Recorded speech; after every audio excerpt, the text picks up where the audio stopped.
"You're too emotionally attached," she mocked while texting her friend. So I detached completely. Now she scrolls through photos of the life she thought I'd never have without her. I never thought those words would come from someone I was planning to marry in 3 weeks, but there I was, standing in our Charleston apartment kitchen, watching Delilah's thumbs move across her phone screen while she delivered what felt like a death sentence to everything I thought we were building together. I owned a food truck catering business that I'd grown from nothing into something successful, working 16-hour days to build a life I thought we both wanted, and she worked as a freelance lifestyle blogger who seemed increasingly dissatisfied with the emotional connection I tried to maintain between us. The argument started when I asked about her late-night gym sessions that had become a nightly occurrence, not because I wanted to control her schedule, but because I missed spending evenings together like we used to when our relationship felt genuine and connected. I'd been working extra contracts to pay for our engagement party, coming home exhausted but still wanting to share my day with her, talk about our future, maybe watch a movie or cook dinner together like normal couples do.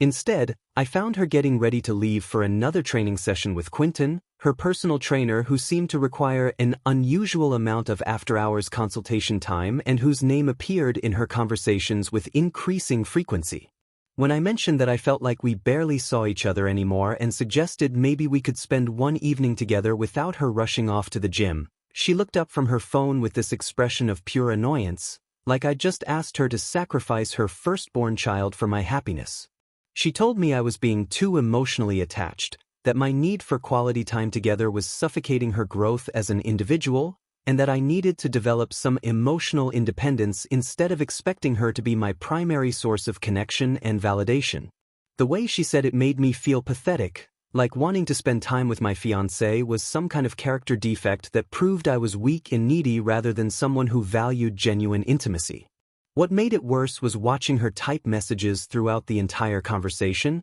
her attention split between explaining my emotional deficiencies and whatever urgent communication required her immediate response. I caught glimpses of her screen when she turned it carelessly, seeing heart emojis and inside jokes that felt inappropriate for casual fitness discussions, but when I asked who she was texting, she said it was just Quentin helping her plan tomorrow's workout routine. The irony wasn't lost on me that she was lecturing me about emotional attachment while being unable to detach from her phone for 5 minutes to have a real conversation about our relationship. I started questioning everything I thought I knew about healthy relationships, wondering if my desire to connect emotionally with my partner was actually some kind of dysfunction that needed correcting.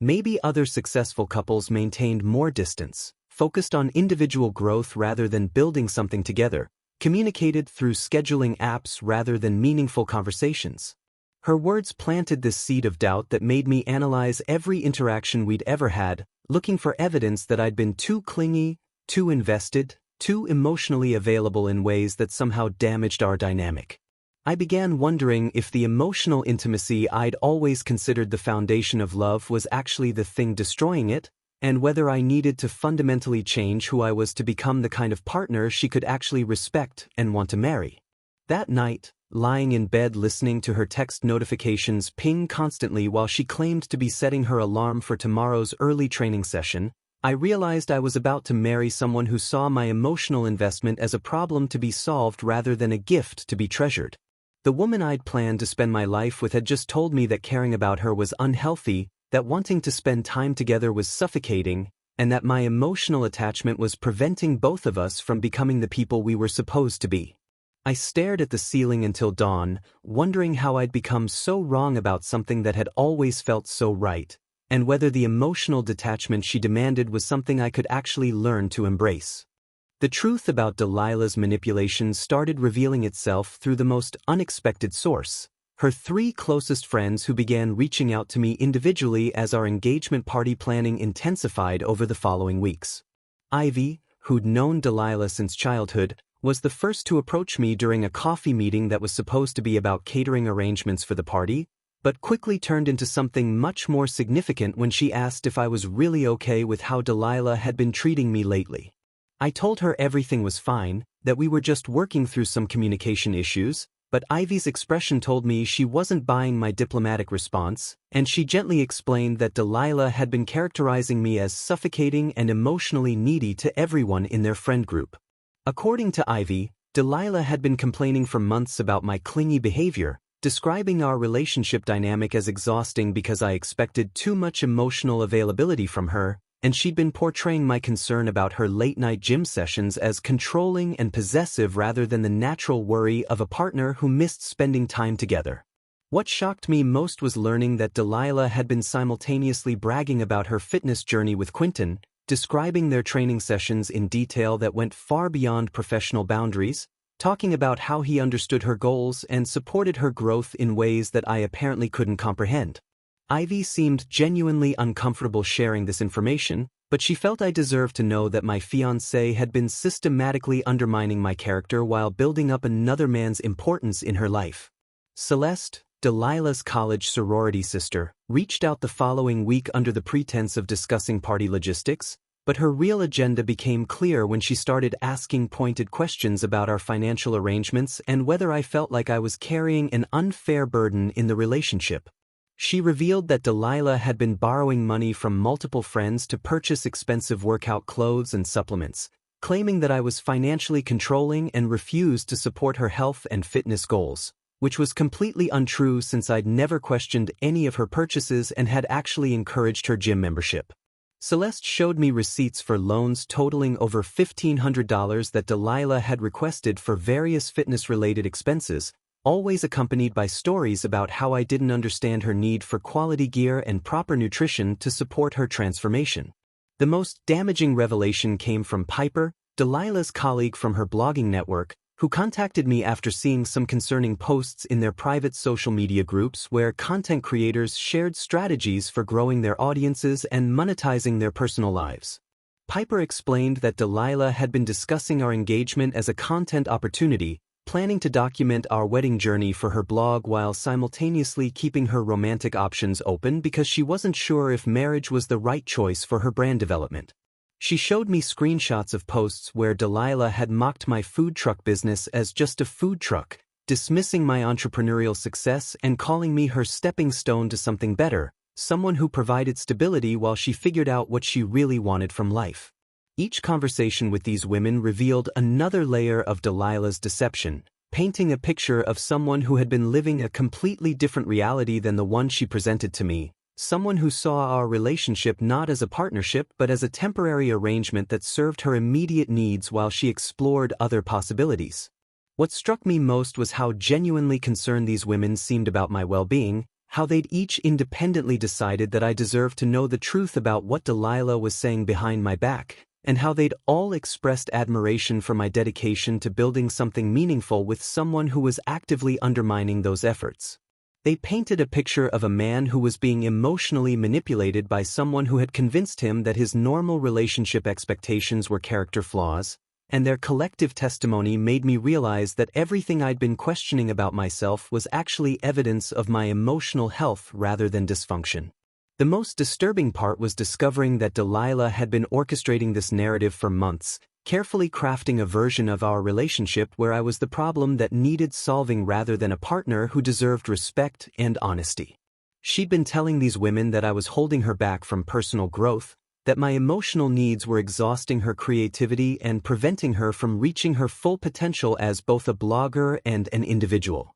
According to their accounts, she'd been positioning herself as someone trapped in a relationship with a man who didn't understand her ambitions, who wanted to keep her small and dependent rather than supporting her journey toward independence and success. What made it even more manipulative was how she'd been using my genuine care and concern as evidence of my supposed dysfunction, twisting my normal partner behavior into symptoms of unhealthy attachment that proved I wasn't ready for the kind of mature relationship she needed. She'd been gathering ammunition for months, collecting examples of my emotional investment to use against me when the time came to justify whatever exit strategy she was planning, and her friends' revelations made it clear that she'd been preparing to leave me long before she started her fitness journey with Quentin. Armed with this new understanding of Delilah's manipulation tactics, I decided to take her advice about emotional detachment to its logical conclusion, implementing a complete withdrawal from the emotional labor I'd been providing while carefully documenting her contradictory responses to my changed behavior. I stopped initiating our morning conversations about daily plans, stopped asking about her feelings or her day, stopped expressing concern about her activities or whereabouts, and responded to her communications with neutral acknowledgments that provided information without emotional investment or personal connection. When she told me about her workout plans, I said okay instead of asking follow-up questions about her training progress, and when she shared frustrations about her blog or work situations, I offered practical solutions rather than emotional support or empathetic responses. Initially, Delilah celebrated this transformation as evidence of my emotional growth and maturity, posting on her social media about how proud she was to see her partner developing independence and learning to give her the space she needed to flourish as an individual. She wrote blog posts about helping your partner overcome emotional dependency, positioning herself as someone who had successfully guided a clingy boyfriend toward healthier relationship dynamics through patience and clear communication about boundaries. Her content during this period painted me as someone who had finally learned to respect her autonomy and support her personal development without smothering her with unnecessary emotional demands or expectations. However, her satisfaction with my emotional detachment lasted exactly until she realized I wasn't reacting to her increasingly obvious attempts to provoke jealousy through her social media presence and her stories about Quentin. She started posting workout photos with captions about how amazing it felt to train with someone who truly understood her goals, sharing quotes about finding people who inspire you to become your best self, and dropping Quentin's name into conversations with the kind of casual frequency that was clearly designed to gauge my reaction. When I responded with the same neutral acknowledgement I'd give to any information she shared, she became visibly frustrated that her emotional manipulation tactics were no longer producing the desired results. The shift in our dynamic had an unexpected side effect that I hadn't anticipated. Her friends started reaching out to me more frequently, drawn to the calm confidence and genuine interest I was able to show in their lives when I wasn't constantly managing drama and emotional crises with Delilah. Ivy invited me to coffee to discuss business opportunities for my catering company, Celeste asked for my advice about her own relationship challenges, and Piper suggested I join their weekly trivia group since Delilah had been declining their invitations to focus on her fitness schedule. These women seemed to appreciate conversations that weren't dominated by Delilah's emotional needs or her constant analysis of relationship dynamics, and I found myself enjoying social interactions that felt reciprocal and genuine rather than one-sided emotional labor. What became increasingly clear was that my emotional detachment had revealed the true foundation of our relationship dynamic, which was essentially me providing constant validation, concern, and emotional support while receiving criticism about my attachment style in return. Without my emotional investment driving our interactions, there was very little substance left between us, just scheduling discussions and practical arrangements that felt more like roommate negotiations than romantic partnership. Delilah seemed genuinely confused by this change, occasionally asking if I was angry or if something was wrong, but when I explained that I was simply following her guidance about developing emotional independence, she couldn't articulate what exactly she wanted me to do differently without contradicting her previous complaints about my behavior. The irony wasn't lost on me that the woman who had spent months criticizing my emotional attachment was now struggling with my emotional absence, trying to recreate the very dynamic she had labeled as unhealthy and suffocating. She wanted me to care about her activities with Quentin without being clingy, to show interest in her daily experiences without being needy, to provide emotional support without being attached, essentially demanding that I maintain the impossible balance of being emotionally available when convenient for her while remaining detached enough not to interfere with her other pursuits. This realization crystallized something important for me. Her complaints about my emotional attachment had never been about helping me develop healthier relationship skills, but about creating a framework where she could justify receiving emotional support while withholding it, where she could maintain connection when it served her needs while having permission to withdraw when it didn't. As my friendships with Ivy, Celeste, and Piper deepened over the following weeks, they began sharing information that revealed the full scope of Delilah's manipulation tactics spanning our entire 2-year relationship, painting a picture of systematic emotional abuse that I had been too close to recognize while living inside it. Ivy was the first to explain how Delilah had been deliberately isolating me from my own social circle by creating conflicts and drama whenever I made plans that didn't include her, scheduling her own crises and emergencies to coincide with my commitments to friends, and then criticizing me for choosing other people over her when I tried to maintain those relationships. She'd been systematically poisoning my connections to anyone who might provide perspective on our dynamic, ensuring that I remained dependent on her version of reality without outside input that might contradict her narrative about my emotional dysfunction. Celeste revealed the financial manipulation that had been happening behind the scenes, showing me bank statements and credit card records that demonstrated how Delilah had been accumulating significant debt while expecting me to cover an increasing percentage of our shared expenses under the guise of supporting her business growth and personal development. The fitness equipment, supplements, and training sessions with Quentin were just the tip of the iceberg. She'd also been spending money on courses, coaching programs, and networking events that she claimed were essential investments in her blogging career, all while positioning my questions about our budget as evidence of my controlling nature and lack of support for her ambitions. What shocked me most was discovering that she'd been using credit cards I didn't know existed to fund lifestyle purchases that maintained her social media image, racking up thousands of dollars in debt that she planned to reveal after our marriage when it would become my legal responsibility.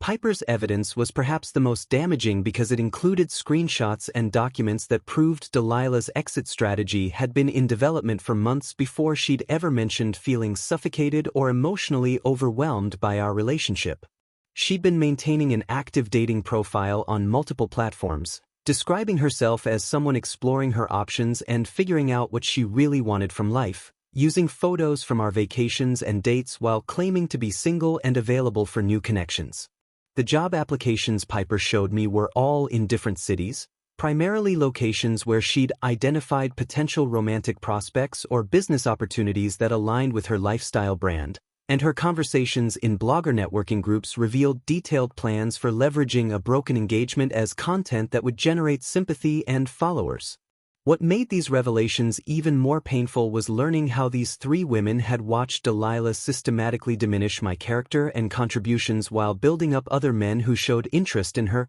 particularly Quentin, but also several online connections she'd been cultivating through her social media presence. According to their accounts, she'd been describing me as someone who was holding her back professionally, whose small-town food truck business represented everything she was trying to move beyond, whose emotional needs interfered with her ability to network and grow her personal brand. She'd been positioning our relationship as a learning experience that had taught her what she didn't want in a long-term partner, someone stable enough to provide security while she figured out her real goals but not ambitious or exciting enough to deserve her permanent commitment. Each woman expressed genuine admiration for qualities in me that Delilah had been systematically undermining and criticizing, particularly my dedication to building something meaningful with my catering business and my authentic interest in other people's lives and experiences. Ivy praised my work ethic and entrepreneurial vision, noting that my food truck had grown into a successful operation that employed several people and served major events throughout Charleston, achievements that Delilah had been downplaying as small-scale local business rather than celebrating as evidence of my drive and capabilities. Celeste appreciated my emotional intelligence and communication skills, mentioning how refreshing it was to have conversations that weren't dominated by drama or manipulation, and how my genuine curiosity about other people's perspectives made social interactions feel meaningful rather than transactional.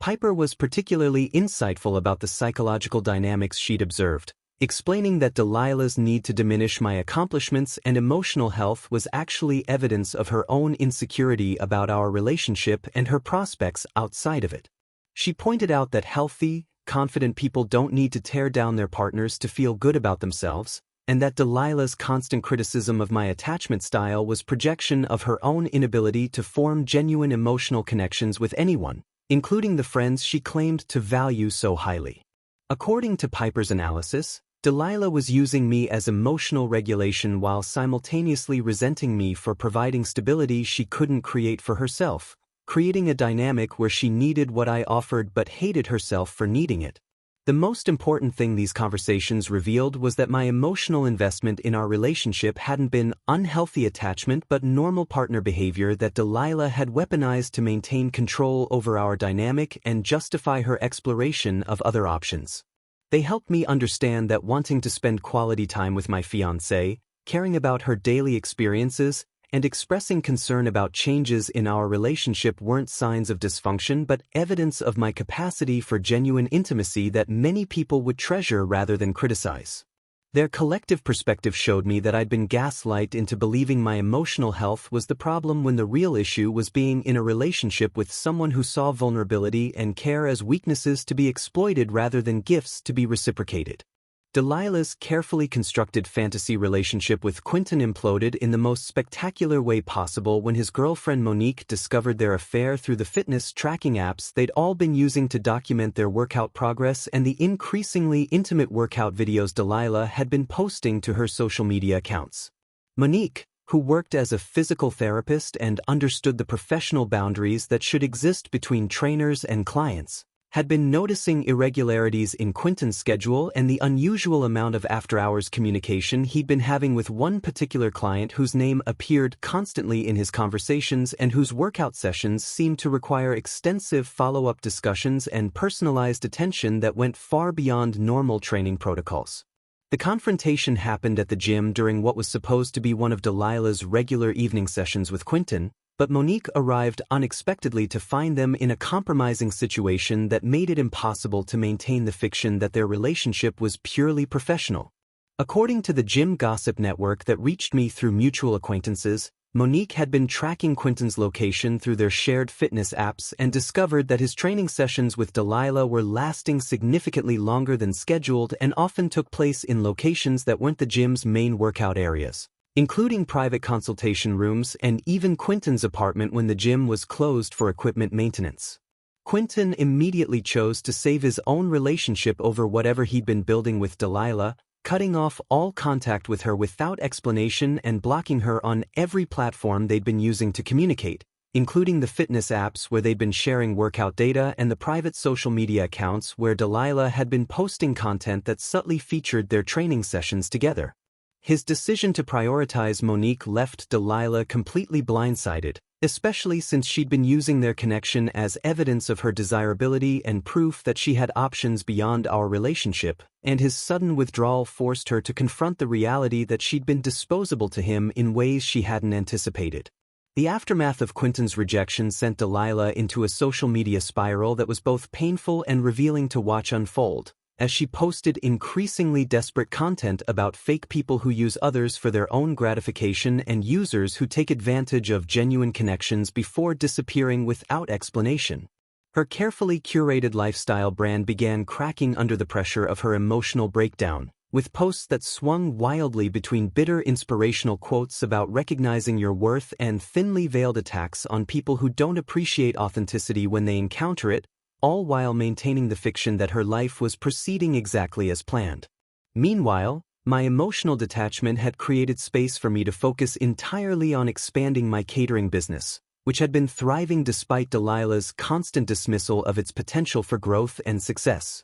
I landed 3 major contracts during the weeks of her Quentin crisis, including a monthly arrangement with a tech company that valued my reliable service and creative menu development, a wedding season package with a high-end venue that had been impressed by my professionalism and attention to detail, and a partnership with a local brewery that wanted to offer food service during their events and tastings. These opportunities had always been available, but my emotional energy had been so consumed by managing Delilah's needs and insecurities that I hadn't been able to pursue them with the focus and dedication they deserved. The contrast between Delilah's public meltdown and my steady professional advancement became increasingly visible to our entire social circle, particularly her friends who had front-row seats to both dramas unfolding simultaneously. While she was posting cryptic messages about betrayal and disappointment, I was sharing updates about business milestones and new partnerships, and while she was spiraling over Quentin's rejection, I was building relationships with clients who valued reliability and quality over drama and manipulation. Her friends began openly commenting on the difference between someone who built their life on genuine effort versus someone who relied on other people's emotional investment to maintain their lifestyle and self-image. What struck me most during this period was how much mental and emotional energy I'd been unconsciously dedicating to managing Delilah's moods, anticipating her reactions, and trying to provide the kind of support that would prevent her from feeling insecure or dissatisfied with our relationship dynamic. Without that constant emotional labor consuming my attention, I was able to engage with my work and my goals with a clarity and focus that had been missing for months, maybe even years, and the results were immediately apparent in both my business success and my overall sense of personal satisfaction and accomplishment. Ivy, Celeste, and Piper each made comments about how different I seemed since implementing emotional detachment, noting that I appeared more confident, more decisive, and more genuinely engaged with conversations and activities that had nothing to do with relationship drama or crisis management. They pointed out that my business achievements during this period proved that Delilah's characterization of me as unmotivated and small-thinking had been projection of her own limitations rather than accurate assessment of my capabilities, and they expressed genuine excitement about supporting my catering expansion in ways that felt authentic rather than obligatory. 2 days before our scheduled engagement party, Delilah finally confronted me about what she described as my cold and distant behavior, demanding that I return to being the emotionally available partner she claimed to have helped me become through her guidance and patience over the past few weeks of my transformation. The conversation took place in our apartment kitchen, the same location where she'd originally criticized my emotional attachment, but this time her energy was completely different, desperate rather than condescending, pleading rather than lecturing as she tried to understand why I wasn't providing the emotional support and validation she'd grown accustomed to receiving from me throughout our relationship. She broke down completely when I calmly explained that I was simply following her advice about emotional detachment and developing independence, pointing out the obvious hypocrisy in her current request for me to return to the very behaviors she had previously mocked and criticized as evidence of my dysfunction and immaturity. I reminded her of her exact words about being too emotionally attached, about needing to develop independence, about her feeling suffocated by my care and concern, and I asked her to explain what had changed that made those same behaviors suddenly desirable rather than problematic for our relationship dynamic. Her attempt to gaslight me into believing I had misunderstood her previous complaints failed spectacularly when Ivy, Celeste, and Piper arrived at our apartment under the pretense of collecting items they'd lent her for the engagement party, but their real purpose became clear when they effectively staged an intervention about her treatment of me over the past several months. They'd coordinated their arrival to coincide with our conversation, and their presence forced Delilah to confront the reality that her manipulation tactics were no longer working because the people closest to her had witnessed her behavior and were choosing to support me instead of enabling her emotional abuse. The confrontation that followed revealed the full scope of Delilah's exit strategy, including her detailed plans to use our engagement announcement as content for her blog growth and social media expansion, her intention to break up with me after maximizing the publicity value of our relationship milestone, and her backup plans with various men she'd been cultivating as potential replacements, including but not limited to Quentin, who had already rejected her advances and moved on with his actual girlfriend. Ivy presented evidence of Delilah's financial deception, Celeste shared screenshots of her dating profiles and job applications in other cities, and Piper revealed the private conversations where Delilah had been planning to leverage our breakup as content about recognizing your worth and leaving relationships that don't serve your growth. Delilah's response to being exposed was to accuse me of turning her friends against her, unable to comprehend that they were responding to my genuine character and her manipulative behavior rather than some conspiracy I'd orchestrated to undermine her social connections. She claimed that I'd been manipulating them with the same emotional tactics I'd used on her, projecting her own manipulation strategies onto my straightforward interactions with people who appreciated honesty and reciprocity in their relationships. Her inability to understand that authentic connection doesn't require manipulation or emotional labor revealed how fundamentally different our approaches to relationships had always been. When she realized that her usual tactics weren't working and that her friends were solidly supporting my perspective over hers, Delilah shifted to threats and ultimatums, declaring that I would regret losing someone like her and that I'd never find another woman willing to put up with my emotional neediness and small-scale ambitions. She threatened to tell everyone about my supposed dysfunction and controlling behavior, apparently forgetting that her own friends had just presented evidence of her manipulation and deception that contradicted every accusation she was making against me.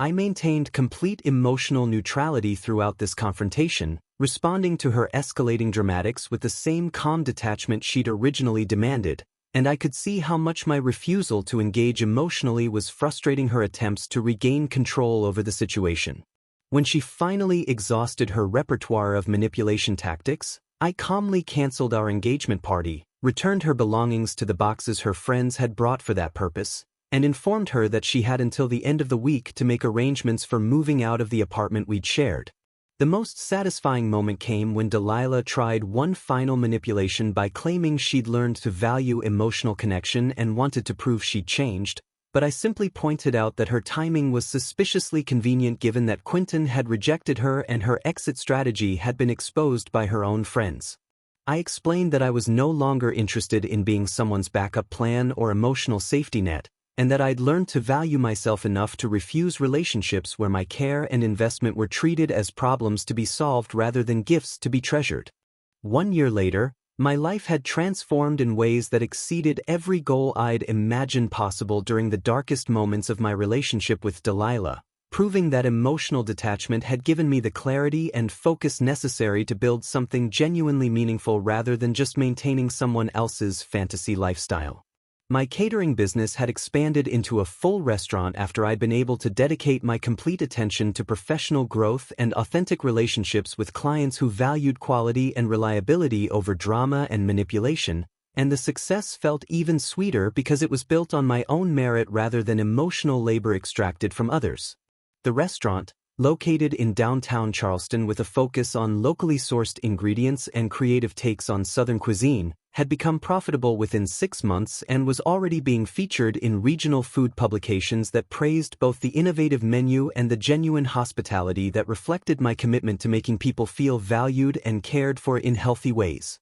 My emotional detachment from Delilah had allowed me to channel that same energy into creating experiences that brought joy to customers without requiring them to manage my feelings or validate my worth. And the difference in how people responded to authentic care versus manipulative neediness was stark and encouraging. More importantly, I was in a committed relationship with Celeste that was built on mutual respect and emotional honesty rather than the manipulation and control dynamics that had characterized my time with Delilah, and every day reinforced how much healthier it felt to be with someone who treasured my emotional investment rather than weaponizing it against me. Celeste appreciated my thoughtful approach to planning dates and remembering details about her life. She supported my business goals without trying to diminish my achievements, and she contributed her own emotional energy to our relationship rather than treating me as a resource to be depleted when convenient. Our relationship had developed naturally from the friendship we'd built during Delilah's manipulation campaign,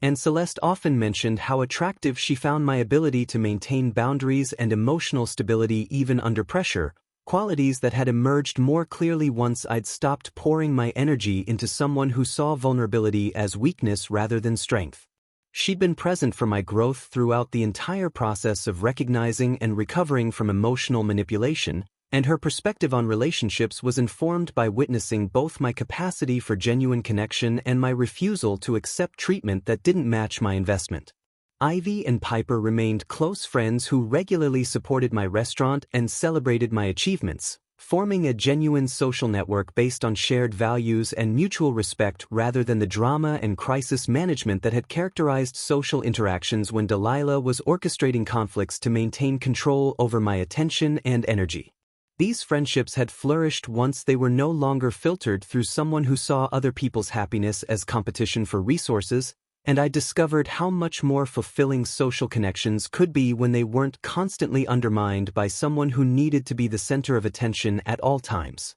Meanwhile, Delilah continued attempting contact through intermediaries and social media platforms, claiming she'd learned to value emotional connection and wanted to prove she'd changed enough to deserve another chance at building something real together, but I maintained my detachment policy and refused to engage with manipulation tactics that I now recognized immediately. Her lifestyle blog had failed completely after losing credibility when her engagement announcement was followed by obvious relationship drama. Her social media following had dwindled to people who enjoyed watching train wreck content rather than genuinely supporting her growth, and her attempts to rebuild her personal brand were hampered by her inability to take responsibility for her own choices and behavior patterns. The most telling aspect of her continued attempts at contact was how she frequently posted nostalgic content about the one who got away, inadvertently promoting my restaurant's success to her remaining followers while demonstrating the exact emotional attachment she'd once mocked as unhealthy and suffocating.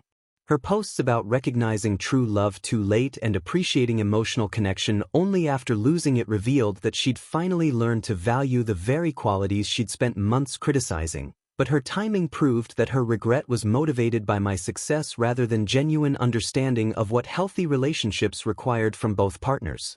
I'd learned that the greatest victory wasn't hatred or revenge, but the peace that came from building a life with people who appreciated authenticity and emotional health rather than trying to exploit those qualities for their own benefit. And every day of genuine happiness with Celeste and our shared social circle reinforced how right I'd been to refuse settling for someone who saw my care as a character defect rather than a gift worth treasuring.